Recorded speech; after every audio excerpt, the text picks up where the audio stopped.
Namo tassa bhagavato arahato samma sambuddhassa. Namo tassa bhagavato arahato samma sambuddhassa. Namo tassa bhagavato arahato samma sambuddhassa.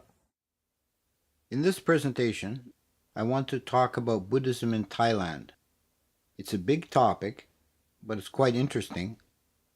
One thing we need to clarify at the beginning is the distinction between Thailand as a country and the Thai people. This is because often when you see anything written or hear anything about early Buddhism in Thailand, it's not actually referring to the Thai people, because the Thai people did not come into Thailand before they migrated in the 12th to 13th century from the north. Before the Thais were in that country that we now call Thailand, it was divided roughly into two areas. In the north, it was under the Khmer Empire out of Cambodia, and it had that influence. So there's a lot of archaeological finds in northern Thailand. They find Hindu and Mahayana sculptures and images because that was coming out of the influence of the Khmers.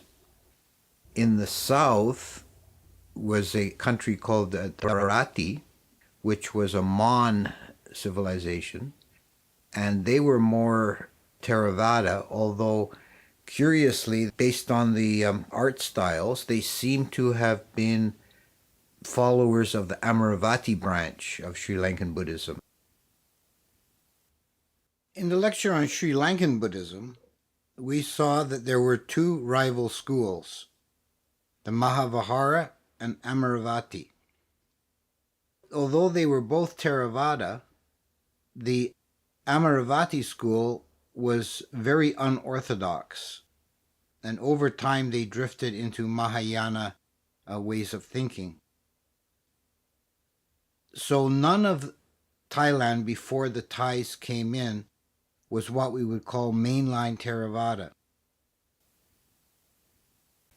The Thai people came from southern China, probably Guangxi province, and were driven south by the Han expansion. As the Han Chinese expanded into the territory of what's now China, there was many ethnic groups were driven out and put on the road. It's now thought that the Thais originally came from the island of Taiwan, and that they have a strong component in their ethnicity of Austronesians, like the Polynesian sort of people. But they were certainly interbred and culturally influenced by China quite a bit before they came into Thailand. There's a legend, a mythical origin of the Thai people that I've seen different versions of. They have a mythical culture hero called Kun Barom, who is the founder of the race, and he was either in some versions he's a deity sent down from heaven, in other versions he's just a great hero. In one version he had a magical water buffalo that plowed the first rice fields, and when it died they cut it open and the Thai people came out of it. And the Thais spreading out from Guangxi province spread also into other places. Very closely related people are the Lao and also the Shan people. They all came from that initial migration, and they all speak similar languages. So the Thais moving into Thailand gradually settled the whole area. The first major Thai state was the Sukhothai Kingdom, founded in 1238. They had an early king, Ram Kamaheng, 1279 to 98, who is still considered to be a great hero in Thai history, a great founder of the Thai culture and civilization. He's the one who made Theravada the official state religion. and encouraged the propagation of Theravada Buddhism. Part of his reasoning may have been purely political in order to establish a clear distinction and separation from his more powerful neighbors, the Khmers. The alphabet used in Thailand is credited as having been designed by King Ramkhamhaeng based on Indian models, and it follows the same sort of alphabetic sequence as Indian alphabets, but it's unique to Thailand. There is a legend of the birth of King Ramkhamhaeng that he was, although he was officially the son of the previous king, the legend had it that his mother was actually a yakini, a female yaka, who had mated with a fisherman, and that he was some kind of foundling that was raised to be the king. So this is, for whatever else it's worth, an indication that he is so powerful and important a figure in Thai history, both in religion and in culture and politics, that the Thais felt the need to give him a supernatural origin. One of the things that he did during his reign was to send some monks to Sri Lanka. And we saw this previously with the Burmese history, that there was a constant exchange of monks back and forth between Southeast Asia and Sri Lanka. And the monks that came back instituted what was called the Lankawang lineage, Lanka referring to Sri Lanka. So this was, again, a seeding of the Mahavihara tradition into Thailand. It occurred at this time, quite early in the actual history of Thailand, in the late 13th century. And he also instituted the position of Sangharaja that still exists to this day. Sangharaja meaning like king of the Sangha. He's the head monk, works closely with the king and oversees the religion in the country. And this is something that we see as a theme in Thai history, close relationship between the Buddhist Sangha and the state, particularly the monarchy, and it's probably more so than in other Buddhist countries. The next important king for Buddhist history was King Mahathamaraja, who reigned from 1346 to 1368, and he wrote the book The Three Worlds According to King Rung. This is a cosmological treatise describing the different realms of existence, and it was really the first major literary Buddhist work done in the Thai language in Thailand. Another smaller Thai kingdom that was quite important, that existed contemporary with Sukhothai, was the Lan Na kingdom, with its capital at Chiang Mai. And they were ethnically Thai and linguistically Thai, but had their own tradition and their own civilization for a long time, an independent state. And it was there that the Emerald Buddha was housed. And this is now in Bangkok. It's a very beautiful Buddha image, and it has a legendary origin, that there was, according to the legend, there was a stupa that was hit by lightning, and when it crumbled from the lightning strike, they found this plaster image of a Buddha, quite crude plaster image of a Buddha, and the king had it moved into the palace. And one day he noticed some of the plaster was chipping off, so he had his workmen strip the plaster off, and there was this beautiful emerald Buddha underneath. This Emerald Buddha has been moved a couple of times. It's been a prize in the wars between the different local kings, which is something we see in Southeast Asian history. We saw it also in Burma, that when one country defeats another in war and conquers it, they'll take the sacred objects back to their home country. Also at this time, in Lan Na, towards the end of this period, there was a new sect established out of Sri Lanka, and they were at odds with the older lineage because the older lineage had fallen off from following strict Vinaya. They were handling money and owning rice lands. This is something we see in religious history quite often. It also occurs in Christian history. You'll see a lineage of monks that starts out as a reform movement and is very pure and straight, but then over time they become corrupted by their own success.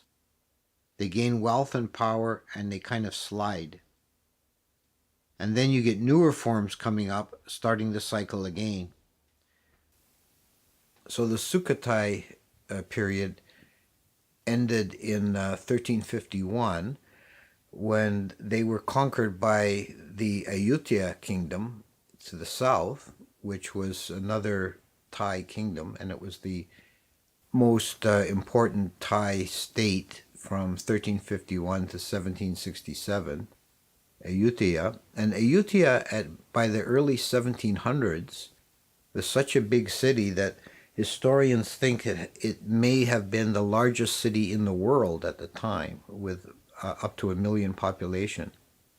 So this shows that Thai civilization by this time had become very sophisticated and complex, if they can support a city of 1 million people.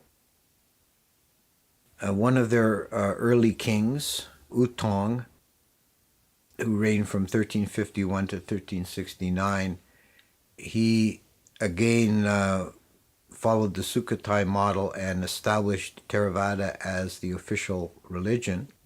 And he also instituted a legal code that was called the Dharma Sastra, that was based on Indian models like the laws of Manu. And this legal code was in effect until well into the 20th century and still has a basis in Thai law, legal practice. And again, in the mid-1400s, we have another infusion from Sri Lanka of reform. Another new lineage was started called Waranatana Wagaset. So this once again repeats the theme that comes up again and again in these histories. One of the kings of the 15th century, King Boromata Trilokanath, he promoted this sect, and he personally spent 8 months as a monk. And this is also a repeated theme in Thailand. There's a couple of things here that are uniquely Thai. One is that you have the institution of temporary ordination. This is not seen at all in Sri Lanka, that men will ordain as bhikkhus for a limited period of time without the intention of staying for life. And it became a custom that young men would ordain for one rainy season and their early manhood, and it was kind of like a rite of passage, that you weren't considered to be fully adult and ready for responsibility and for marriage and so on until you had gone through a rainy season as a bhikkhu. And the other point here is that a king took ordination, and this has been done by many Thai monarchs subsequently, that they will take temporary ordination. So this is again the very close tie between the monarchy and the Sangha in Thailand. Also during his reign, another great literary production of Thai Buddhism was produced. This was an epic poem on the Vasantara Jataka, which is still a very beloved theme in Thailand. The Vasantara Jataka recounts the story of the Bodhisattva's last human birth before becoming the Buddha, when he was a prince who perfected the barami of dana, of giving or generosity, by making a resolute vow to never refuse anyone a gift when asked. And this immediately got him in trouble because some beggar asked him for the royal elephant and he gave it away. So his people were so upset they threw him out, and he had to live in the forest with his wife and 2 sons. And one of the details of the story that upsets a lot of Westerners is that he gave away his wife and 2 sons as well. But it's a very a moving story in that there has been a tradition in Thailand, which I think is pretty much extinct now. But there was a tradition that some monks would memorize this long. It's actually a very long Jataka. They memorize this epic, either the Thai version of the epic, and recite it with very moving inflections and bring people weeping to tears. In the 17th century, also, now we're still in the Ayutthaya period, there was established an examination system for monks, where monks would have to take a oral test of translating Pali passages into Thai. So there was a attempt from this period on to regulate the quality of the Sangha. And there's still an examination system in Thailand, although it's evolved quite a bit. We'll talk about that a bit later in the Bangkok period. In the early 1700s, after the Sri Lankan Sangha had declined a great deal and was in crisis, and there was actually no legitimate monks left in Sri Lanka by the early 1700s. It was the Thai monks who went to Sri Lanka and re-established the ordination there. And this became the Samanikaya in Sri Lanka, which is still one of the lineages that exists there today. But while Theravada Buddhism was thriving and established and respected part of society, there was also a kind of underground Buddhism that was called the Yoga Vichara, sometimes called esoteric Buddhism, that incorporated magical elements and maybe had some tantric influence, and may have been influenced originally by the Khmer civilization. I know that even at the present day in Thailand, there are individuals who have certain magical rites that they perform, particularly healing, like snake doctors and bone doctors, and who do magical healings of people. And the mantras that they recite as part of their ritual are in Old Khmer, which is regarded in Thailand as a kind of magical language. So this Yoga Vichara tradition never really quite died out, even though a later period in Chulalongkorn's time, which we'll get to, there was an attempt to suppress it. So the Ayutthaya civilization was plagued throughout the latter part of its existence with constant wars with Burma. On and off, they were constantly battling with the Burmese. And in the final war of this period, the Burmese were victorious, and they sacked and looted Ayutthaya, and the kingdom fell.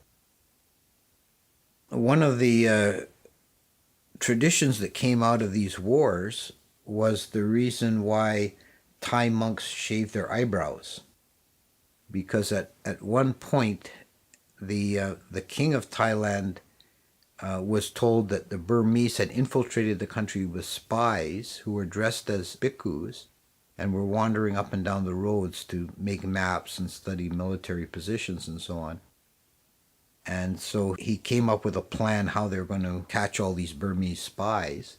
And because it's worked because of the close relationship between the monarchy and the Sangha, he had word sent down through the hierarchy in the Sangha to tell all the monks on the next Uposatha day, when they shave their heads, also shave their eyebrows. So then any monks walking around with eyebrows, they would know were Burmese spies. And they were fake monks. They were just spies for Burma, and they were caught and put to death. And it was successful, but because it worked, I guess the king forgot about it. He never rescinded the order. So the Thais, loving tradition and loving the monarchy, they never told to stop, so they just keep doing it to the present day. Then after Ayutthaya fell, the Thai people managed to regroup and reform, and their first leader was a man called Thaksin, who reigned from 1767 to 1782. He had been a general under the last Ayutthaya king, and he was crowned as a king and established his capital in Thornbury. And he was quite a dynamic character, quite successful in restoring the fortunes of the Thai state and driving out the Burmese. But unfortunately, in the last period of his reign, he went kind of mad. He went sort of crazy, and part of this was a sort of religious hysteria where he inconsistently claimed to be both a Sotapanna and a Bodhisattva. And if you understand Theravada soteriology, there's no possible way an individual can be both a Bodhisattva and a Sotapanna. And he ordered that the monks have to bow down to him, and many of them refused, and he had some of them punished, and he became very dictatorial and lost his popularity and esteem, and he was overthrown by one of his own generals and put to death. Although there's also a story that he wasn't never actually put to death. It was a fake, and they spirited him away and just kept him and let him retire in hiding, but nobody really knows. And the general who took over established the Chakri dynasty, which is still the reigning dynasty in Thailand today and has been very successful and continues down to the present. So they began their reign in 1782, and all their kings are generally known to history by a short form. They're just called Rama I, Rama II, Rama III, although some of the more important ones we hear about also get known by their more personal name. Rama I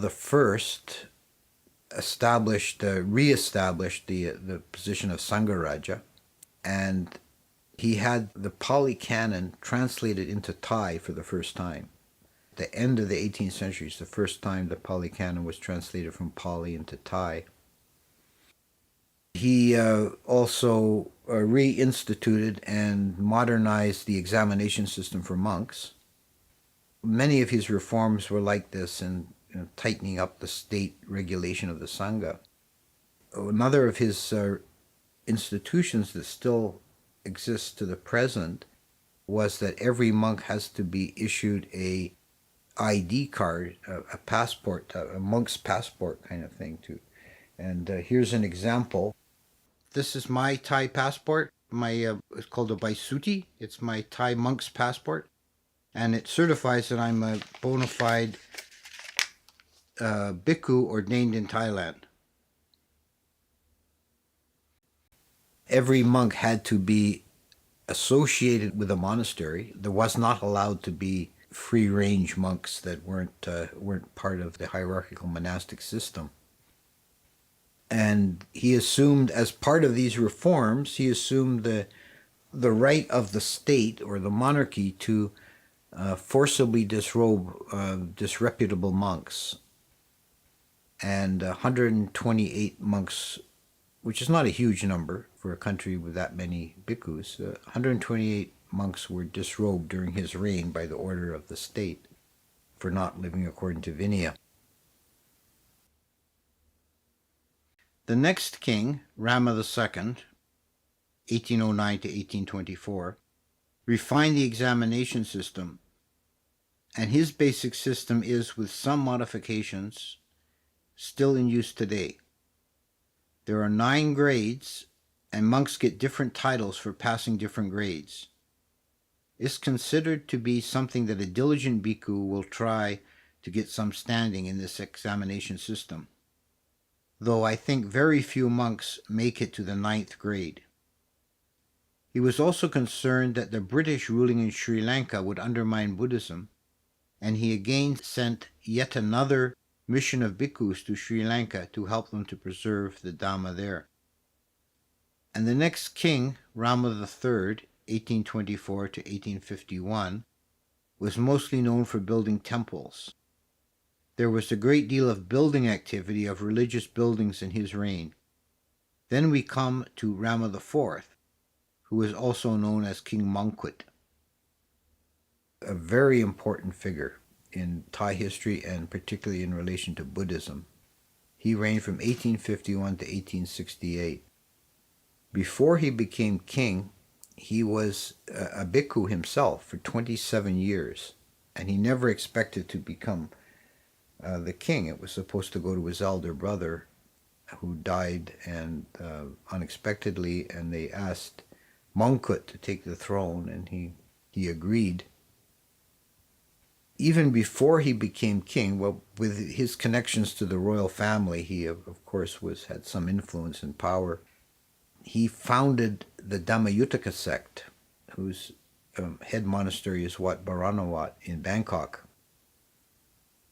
The Dhammayutaka sect was, and still exists, it's a reform movement because it was felt by Mongkut and his circle that the Sangha had grown corrupt, and particularly during the chaotic period at the end of the 18th century with the final war with Burma and the disruption of the whole state.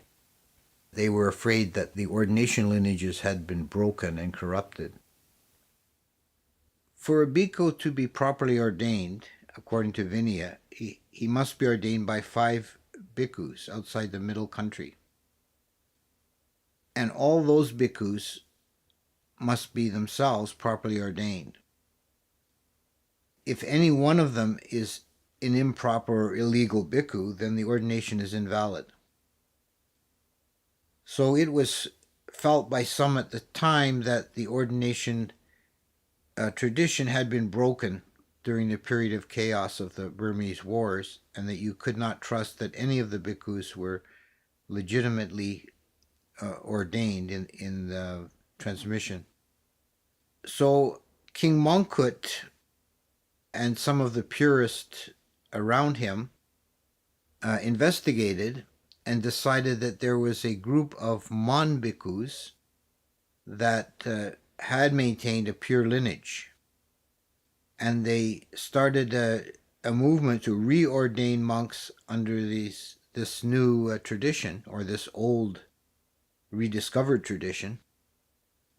And these became the Dhammayut sect, or the Dhammayut Nikaya. They currently make up about 10% of the monks in Thailand, and they are one of the 2 recognized Nikayas, the other being Mahanakai, which means the big group, and it's basically just everybody else. So all the monks in Thailand today are classified as either Mahanakai or Dhammayut.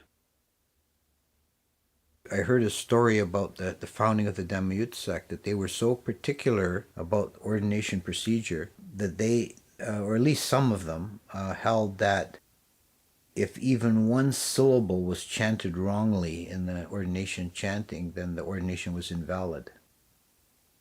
It seems actually a kind of unrealistic standard, but this was, they were striving for this absolute purity.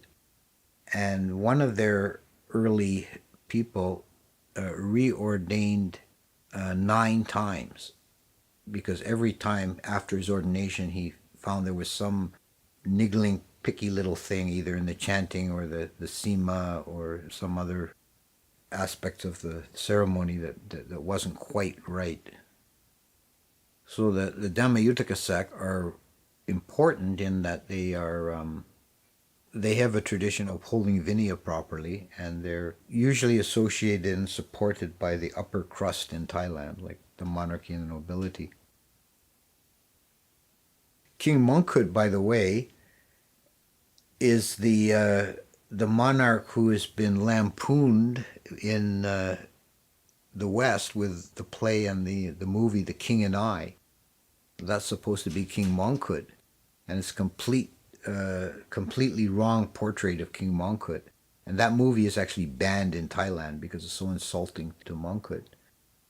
Mongkut was definitely not illiterate, ignorant buffoon as shown in the movie. He had, besides his deep study of Buddhism, he also took a great interest in Western science, and he was fluent in several languages.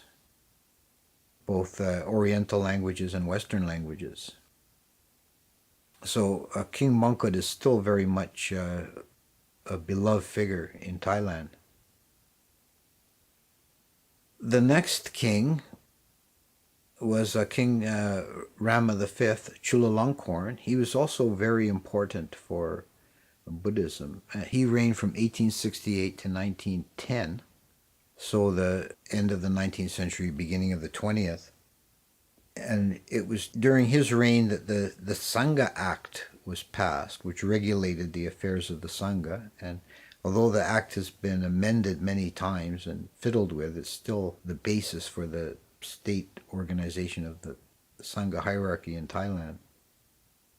He promoted education of monks, both in Buddhist studies, in Pali studies and the canon and commentaries, but also in things like science and psychology and so on. He wanted to have well-educated monks, and he established a university, the Chulalongkorn University, for that purpose. One of his relations, I think it was his brother, no, I'm not sure of his exact relationship, but was Prince Wachiwiran Wararot, who was a great scholar monk.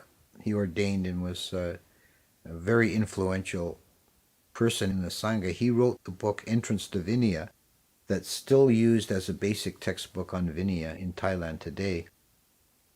However, the type of Buddhism that was promoted in Chulalongkorn's reign was very scripturally based. And they held, for example, that it was no longer possible in this degenerate age for anyone to attain to stream winner or to any of the higher states. This type of view was held, I would say, up until the end of the 19th century and was common in many Buddhist countries, at least in Theravada countries. Also, in Chulalongkorn's reign, there was an attempt to regularize Buddhism in the countryside, in the villages and so on, that the magical tradition, the Yogacara tradition, there was an attempt to root it out. One of the things that Chulalongkorn did was he ordered monastic libraries to be sent to Bangkok for inspection. And any books that were heretical were destroyed, and then they were sent back, only the orthodox ones. So there's a great deal of literature was lost in this kind of quest for purity. I spoke once with a man I met in Bangkok who was working for the UN, going to country monasteries in Laos and photocopying their old manuscripts and documents. At the time of King Chulalongkorn, Laos was a French protectorate, so it was not under the power of the Thai Sangha. And a lot of the Yogacara wild and woolly stuff, astrology and magic ceremonies and so on, a lot of this literature still survives in Laos today. At this time in the early 20th century, there began a very important tradition, the Kamatana tradition, the forest tradition. Monks who put an emphasis on meditation rather than study, and generally lived in the forest or in remote places. It's often said to have started with Ajahn Sao, who lived from 1868 to 1941, who disputed the official position that it was not possible to attain states of enlightenment in this present age. He popularized the meditation on the syllables Buddho. That's still very common meditation in Thailand, a form of anapanasati where you run this two-syllable mantra, Buddho, in the mind. And he was the teacher of Ajahn Mun, who lived from 1870 to 1949 and had more effect in the long run than Ajahn Sao. He was really the root of all the different lineages that came out of the Thai forest tradition, Ajahn Lee and Ajahn Mahabua. Ajahn Mahabua particularly was his personal disciple. Ajahn Chah, 1918 to 1992, was not a direct disciple of Ajahn Mun, although he did spend a brief time, about 2 weeks, with Ajahn Mun, and he always said later that Ajahn Mun gave him the critical instructions for his meditation.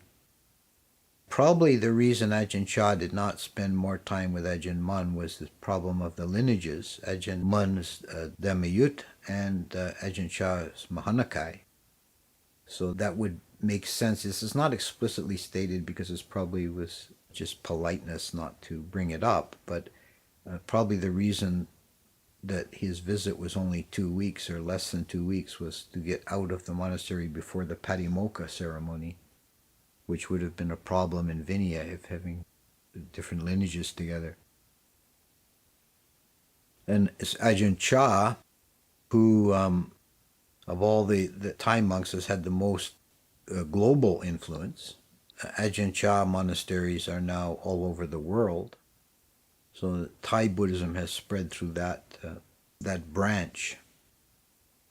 And the Kamatana or forest tradition is now very respected, but when it first started, it was considered dangerous and heretical, and they didn't get along with the authorities very well. It took them a long time to become an accepted and respected, venerated part of Thai Buddhism. So that's pretty much the main lines of Thai Buddhism down to the present. There have been in Thailand from time to time various other unorthodox infusions or eruptions from time to time.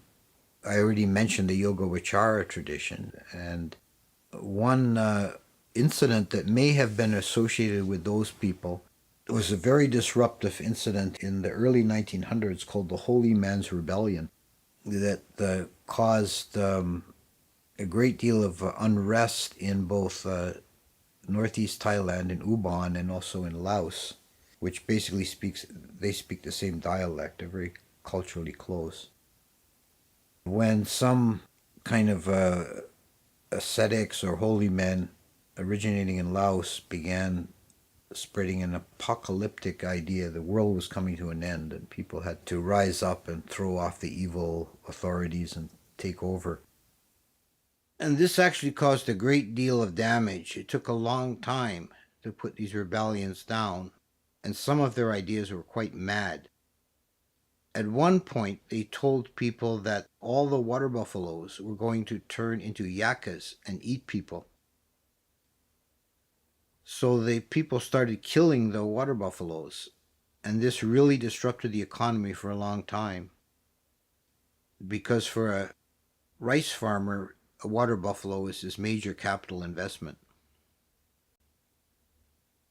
Another tradition in more recent times is the Dhammakaya movement, not to be confused with Dhammayutta we talked about earlier. That's entirely unrelated. The Dhammakaya was founded by a monk called Chandasari in the early 20th century. And there's a very many Dhammakaya centers now, and there's some overseas, not just in Thailand. They have some very odd teachings that are quite unorthodox, beginning with their meditation system. Recently, or not so recently, within, I think, last 20 years, there was an article published by someone who was basically a whistleblower who claimed to be an insider in the Dhammakaya and left the movement and said that once you get into the inner circles, they teach a doctrine of another apocalyptic doctrine that there's going to be a final battle at the end of the world between the forces of good and evil. And their founder, Chandasaro, is up in one of the high heaven worlds waiting to be reincarnated at the time of the final battle, and he'll come down with all his disciples, and they'll conquer the forces of Mara and establish a kingdom of righteousness.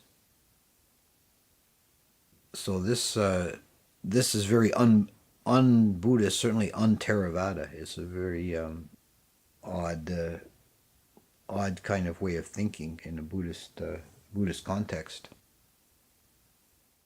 But this is again something we have seen again and again looking at Buddhist history, that there are always movements springing up, going off the main line and bringing in heterodox ideas. But in general, Thailand has been, since the beginning in Sukhothai times down to the present, a very consistently an orthodox Theravada country, and the Sangha has been well ordered and organized and closely tied to the monarchy and the state. So this is a brief survey of Thai Buddhism, and I hope you have enjoyed it. Thank you.